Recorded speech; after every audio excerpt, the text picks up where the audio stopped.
Welcome friends to my YouTube channel chemical engineering नॉलेजमध्ये मी professor Navpute MR स्वागत करतो तुमचं सर्वांचं. आज आपण केमिकल इंजिनिअरिंगमधल्या स्टायचियोमेट्री हा जो सब्जेक्ट आहे त्याच्यामधला जो आपला चॅप्टर चालू आहे तो म्हणजे material balance without chemical reaction हे बघत आहोत. तर त्याच्या पुढचं जे ऑपरेशन्स आहे ते आता आज आपण कन्सिडर करणार ब्लेंडिंग किंवा मिक्सिंग. तर चला मित्रांनो, आज मिक्सिंग म्हणजे काय व ब्लेंडिंग म्हणजे काय व त्याचा केमिकल इंजिनिअरिंगमध्ये काय यूज आहे तो बघूया. मोस्ट इम्पॉर्टंट पार्ट आहे केमिकल इंजिनिअरिंगमधला ब्लेंडिंग हा जो कन्सेप्ट आहे. एखादं प्रोडक्ट जर का तयार करायचं असेल तर आपल्याला n number of raw material घ्यावं लागतात आणि ते मिक्स करून त्याचं प्रोडक्ट तयार करावं लागतं. तर मग एक्झॅक्ट मटेरियल किती घ्यायचं, समजा एक एक्झाम्पल करू आपण कन्सिडर की बाबा साधं सोपं एक्झाम्पल, समजा मला भेळ बनवायची ठरली तर ह्या भांड्यामध्ये आपण काय करतो, बरेचसे रॉ मटेरियल घेणार. मुरमुरे म्हणा, शेव म्हणा, चिवडा म्हणा, फरसाण म्हणा, कांदा, कोथिंबीर व हे सगळं मिक्सचर आपण काय करणार, या रिॲक्टरमध्ये घेऊन त्याला स्टरिंग करणार. स्टरिंग करून झाल्याच्यानंतर ही तुमची भेळ तयार होते. म्हणजे काय केलं, माझं जे प्रोडक्ट आहे ते भेळ आहे आणि ही भेळ तयार करण्यासाठी मला n number of the raw मटेरियलचा उपयोग करावा लागला. त्याच्यानंतर माझं एक प्रोडक्ट तयार झालं. म्हणजे काय, इनपुट 4-5 आहे आणि आउटपुट मात्र एकच आहे. आत्तापर्यंत आपण जे प्रॉब्लेम्स बघितले त्याच्यामध्ये कन्सेप्ट बरेचसे होते. 2 इनपुट होते, 2 आउटपुट होते. पण या कन्सेप्टमध्ये इनपुट 2 किंवा त्यापेक्षाही जास्त असेल पण आउटपुट मात्र एकच असेल. तर आज आपण मटेरियल बॅलन्स याच्यावर करणार आहोत की बाबा मी किती रॉ मटेरियल घेतलं तर माझं किती प्रोडक्ट तयार होणार आहात. तर हा आपण आज कन्सेप्ट बघणार आहोत. Basically this operation is carried out in industry to obtain a product of desired quality. कसा प्रोडक्ट लागतो आपल्याला, डिझायर्ड क्वालिटीचा लागतो. केव्हा, by mixing of weak and concentrated streams. Streams म्हणजे काय, रॉ मटेरियल कन्सिडर करा. म्हणजे एक वीक स्ट्रीम असेल, एक स्ट्रॉंग स्ट्रीम असेल. तर मी एक एक्झाम्पल तुम्हाला समजून सांगतो. समजा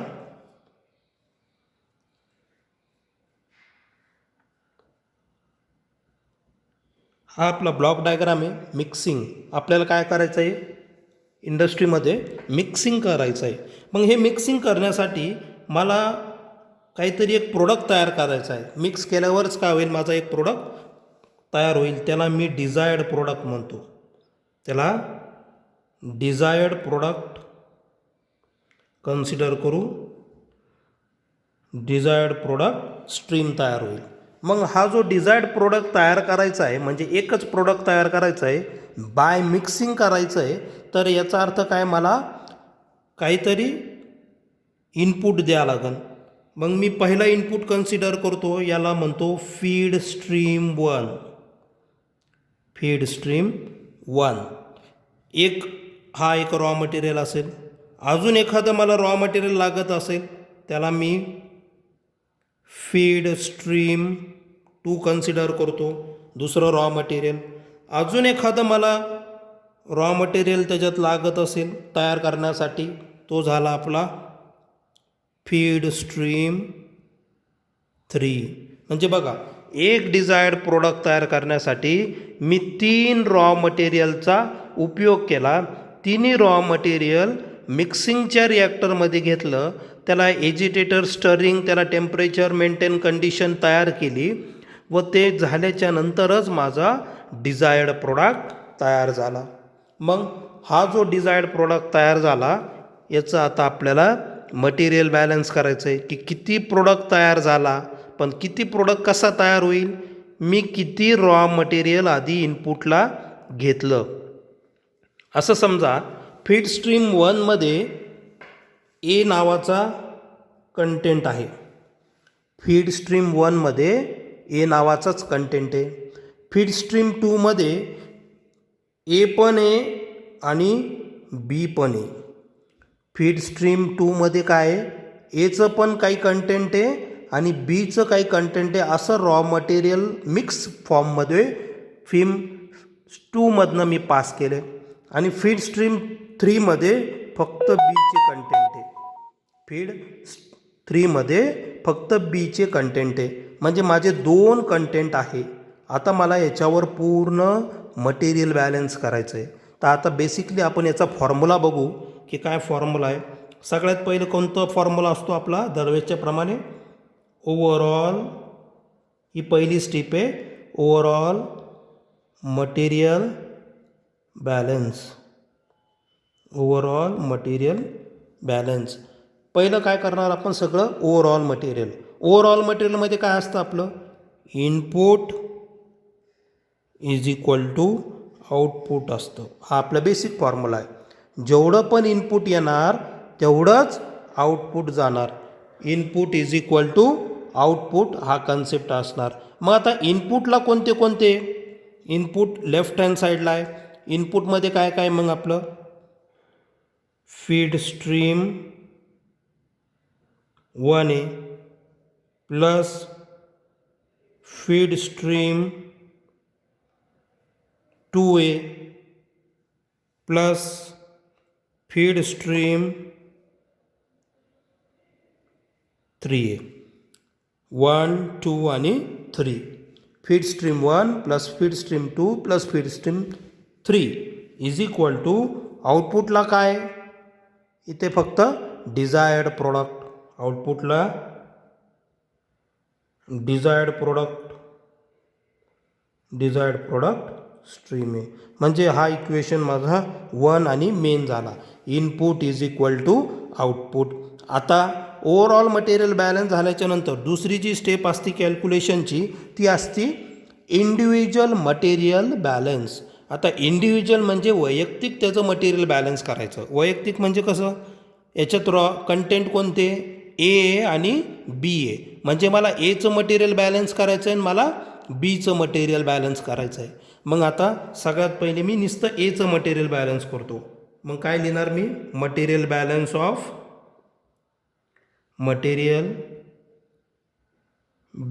ऑफ ए. मला नुसतं एशी आता संबंध आहे. मग आता ए कसं करणार, input is equal to output. पुन्हा input is equal to output. मग इनपुटमध्ये ए कुठं आहे, नीट बघा. इनपुटमध्ये ए, फीड स्ट्रीम 1मध्ये ए दिसतो. नेक्स्ट फीड स्ट्रीम 2मध्ये ए दिसतो. फीड स्ट्रीम 3मध्ये ए नाही आहे. म्हणजे आता माझा प्रश्न फक्त कोणता राहिला, फीड स्ट्रीम 1 आणि फीड स्ट्रीम 2. मग मी लेफ्ट हँड साईडची बाजू लिहून घेणार. ए कुठं आहे, A in feed stream 1 plus A in feed stream 2मध्ये. 3चा प्रश्न नाही आहे. इज इक्वल टू आउटपुटमध्ये ए कुठं राहणार, इनपुटला ए आहे तर आउटपुटमध्ये डिझायर्डमध्ये 100% राहणार. म्हणजे ए इन डिझायर्ड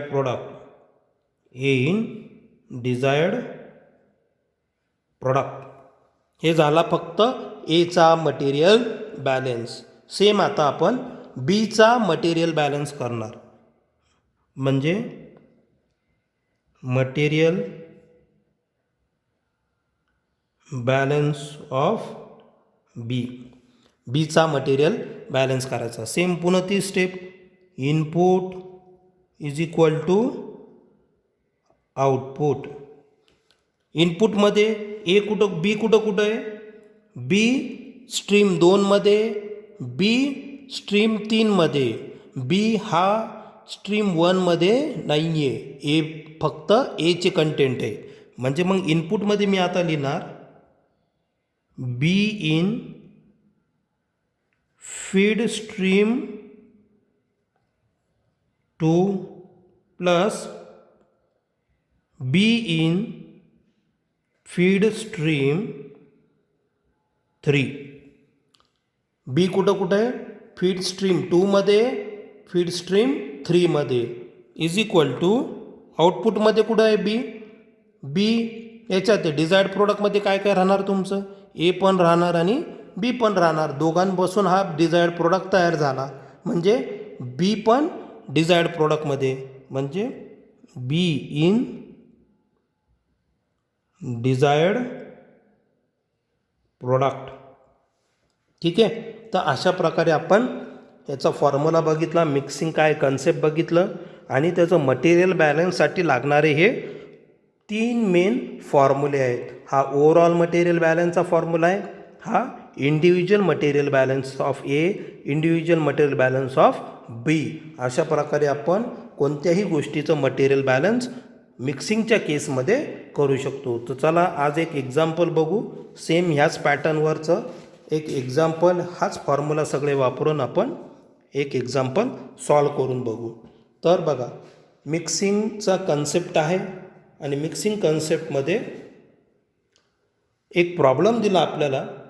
त्या प्रॉब्लेममध्ये काय, the dilute acid containing 25% H2SO4 is concentrated. आपल्याला एक डायल्यूट ॲसिड दिलेलं आहे, त्या ॲसिडमध्ये काय आहे 25% H2SO4 आहे. सल्फ्युरिक ॲसिडचं पर्सेंटेज किती आहे 25% आहे. आणि या सल्फ्युरिक ॲसिडला आपल्याला काय करायचं आहे, कॉन्सन्ट्रेट करायचं आहे. म्हणजे हा आपला डायल्यूट म्हणजे काय झाला, weak solution concentrated by commercial grade sulphuric acid containing 98% H2SO4. याचं कॉन्सन्ट्रेशन आपल्याला वाढवायचं आहे. कसं वाढवणार, मिक्सिंग करून. कसं मिक्सिंग होणार, वीकमध्ये हाय कॉन्सन्ट्रेशनचं पर्सेंटेज ॲड करायचं. म्हणजे 98% कॉन्सन्ट्रेशनचं दुसरं रॉ मटेरियल आहे. एक रॉ मटेरियल कोणतं आहे, डायल्यूट ॲसिड, ज्याचं कॉन्सन्ट्रेशन किती आहे 25% H2SO4 आहे. दुसरं रॉ मटेरियल कोणतं आहे, कमर्शियल ग्रेड सल्फ्युरिक ॲसिड आहे, त्याचं कॉन्सन्ट्रेशन किती आहे 98%. To obtain a desired acid, काय पाहिजे आपल्याला, डिझायर्ड ॲसिड पाहिजे, कंटेनिंग 65% H2SO4. त्या डिझायर्ड ॲसिडचं कॉन्सन्ट्रेशन किती पाहिजे 65% H2SO4 पाहिजे. Find the quantity of acid required to make a 1000 kg of desired acid. म्हणजे आपल्याला त्यांनी टार्गेट दिलं आहे की आपल्याला 1000 किलोचं काय करायचं आहे, डिझायर्ड ॲसिड तयार करायचं आहे. कशापासनं, 2 रॉ मटेरियल आहे, एक 25% कॉन्सन्ट्रेशनवालं आणि दुसरं 98% वालं. तर मग आपल्याला त्यांनी 25% कॉन्सन्ट्रेशनची क्वांटिटी किती लागणार आणि 65% कॉन्सन्ट्रेशनची क्वांटिटी किती लागणार, जेणेकरून 98% वाल्याची, जेणेकरून आपल्याला 65% वाला H2SO4 तयार करायचं आहे. तर चला हा प्रॉब्लेम सॉल्व करू. सगळ्यात पहिले आपलं काय असतं, बेसिस. पहिली स्टेप काय असते, बेसिस, ज्याच्यावर आपल्याला प्रॉब्लेमचा आधार असतो व ज्याच्याने आपल्याला प्रॉब्लेम सॉल्व करायचं. तर इथं बघा क्वांटिटी किती दिलेली 1000 kg ऑफ डिझायर्ड ॲसिड, हे आपलं बेसिस आहे. 1000 kg of desired acid, 1000 kilo मला डिझायर्ड ॲसिड तयार करायचं आहे. दुसरी स्टेप काय असते, ब्लॉक डायग्राम. दुसरी स्टेप काय आहे, ब्लॉक डायग्राम. हे ब्लॉक डायग्राम काढायचा, याच्यात मिक्सिंग हे लिहायचं, जेणेकरून आपल्याला कळतं आपण कोणता प्रॉब्लेम आहे. नंतर पहिलं रॉ मटेरियलचं इनपुट दाखवायचं आहे, कोणतं आहे, डायल्यूट ॲसिड आहे. काय, डायल्यूट ॲसिड आहे. मग त्याचं कॉन्सन्ट्रेशन किती आहे 25% H2SO4 आहे. दुसरं रॉ मटेरियल काय आहे, concentrated grade sulphuric acid, commercial grade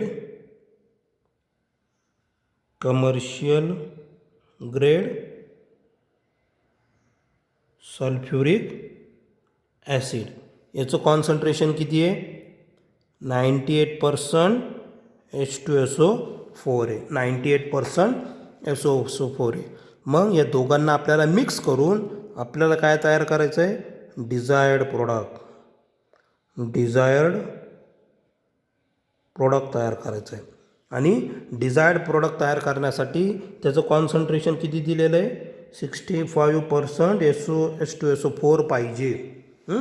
तर आता मला काय करायचं आहे, ह्या दोन क्वांटिटी काढायच्या आहे.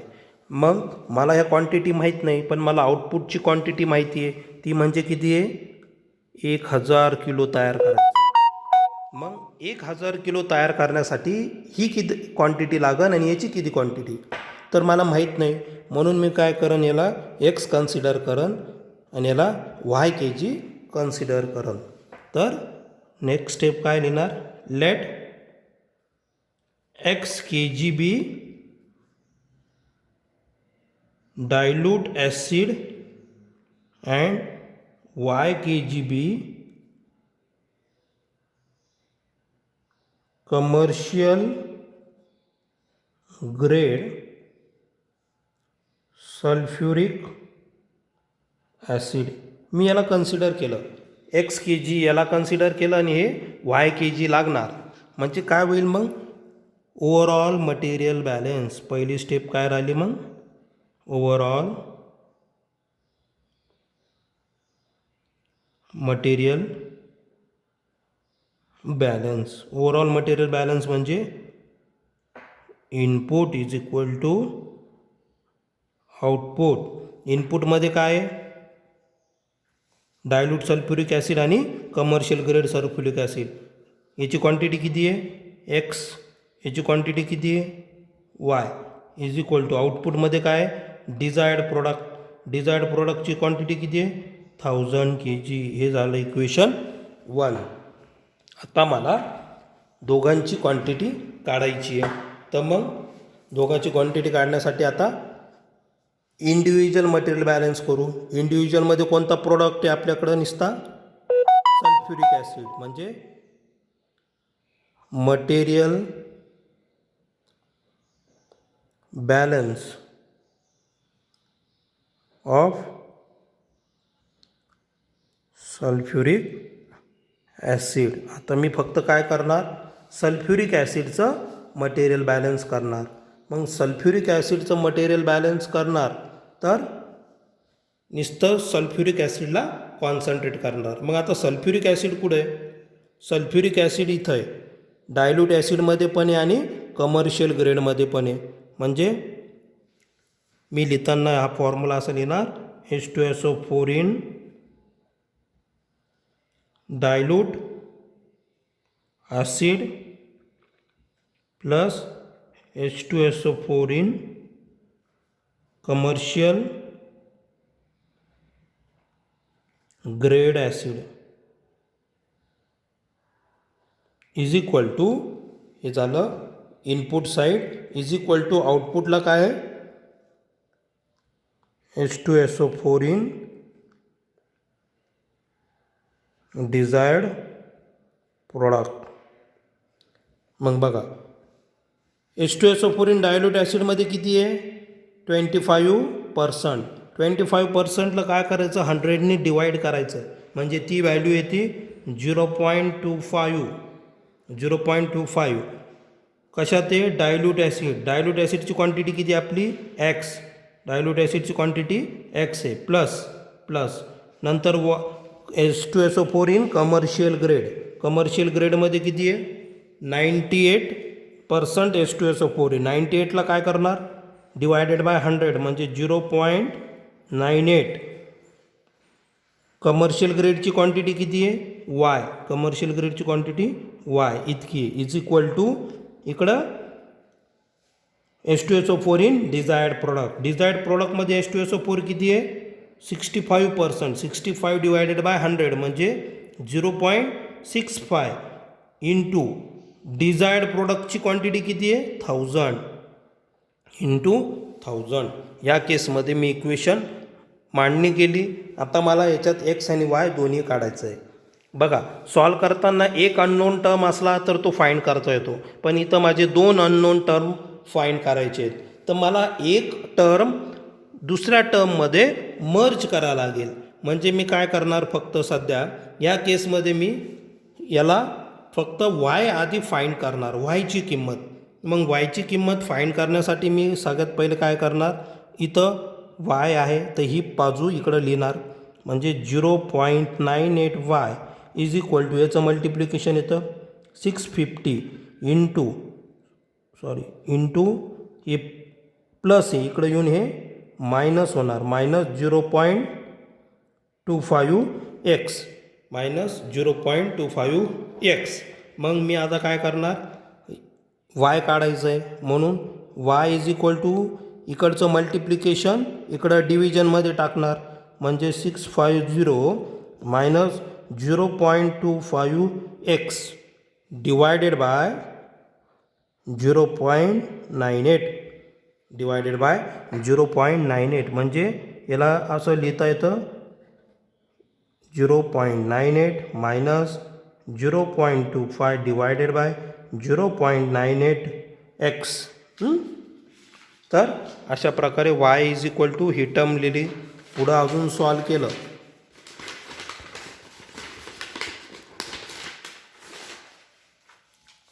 तर मला कॅल्क्युलेटरवर सगळ्या टर्म सॉल्व करून घ्यायच्या. म्हणजे वाय इज इक्वल टू मला भेटलं 663.23 मायनस 0.255x. इक्वेशन 3. मला आता वायची किंमत मिळाली, पण इन टर्म्स ऑफ कशी मिळाली, एक्स मिळाली. इन टर्म्स ऑफ एक्स मिळालेली आहे, इन टर्म्स ऑफ एक्स मिळाली. तर एक्स मिळाल्याच्या नंतर आता मी काय करणार, पुटिंग वाय इन इक्वेशन 1. मी इक्वेशन 1मध्ये वायची किंमत पुट करणार. इक्वेशन 1 काय आपलं, X plus Y is equal to 1000. म्हणजे देअरफोर एक्स प्लस वायची किंमत मी किती आहे, 636.23 is equal to 1000. Therefore X is equal to 1000 minus 663.23. Therefore X is equal to, कॅल्क्युलेटरवर ही टर्म कॅल्क्युलेट करून घ्यायची. त्याचं आन्सर येतं 452 kg. ही झाली एक्सची किंमत. म्हणजे एक्स म्हणजे काय, डायल्यूट सल्फ्युरिक ॲसिड.